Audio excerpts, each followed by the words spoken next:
Nababahala po ang mga OFW sa UAE dahil sa pagkamatay ng isang Pinoy paramedic sanhi ng Middle East Respiratory Syndrome, coronavirus o MERS-CoV.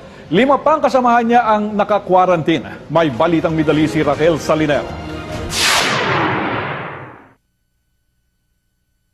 Kinumpirma ng Ministry of Interior ng UAE ang pagkasawi ng isang Pilipinong paramedic dahil sa infeksyon dala ng Middle East Respiratory Syndrome coronavirus o MERS-CoV. 5 pang kasamahan niya ang naka-quarantine ngayon at minomonitor ang kanilang kalagayan. Nalungkot ang mga kaibigan at kakilala ng nasawing Filipino. Marami siya napasayang tao at I know him dahil he served a lot of people in Al Ain.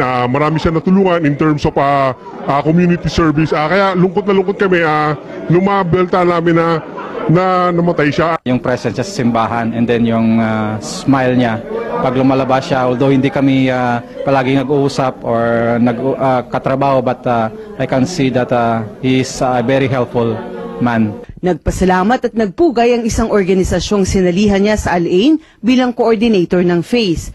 Kwento ng mga kaibigan, Abril 2 nang unang nilagnat ito pero lumabas din ang hospital ng araw na iyon. Bumalik siya muli sa ospital noong Abril 6 dahil nilagnat siyang muli at tuluyan nang na-admit sa ICU hanggang sa nasawi nitong Abril 10. Dahil dito, nababahala ang mga taga-Al Ain lalo na ang mga kakilala niya na pawang mga medical practitioner. Siyempre, natatakot din kami. It might be na kami rin, ganun din yung mangyayari sa amin.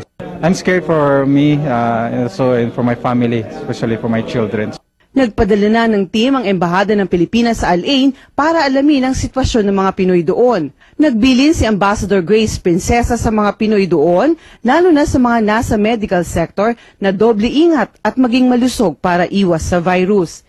May mensahe naman ang mga kaibigan ng nasawi sa kanyang pamilya. Be strong and we'll pray and sana malagpasan niyo itong challenge at saka struggles na ito sa buhay niyo.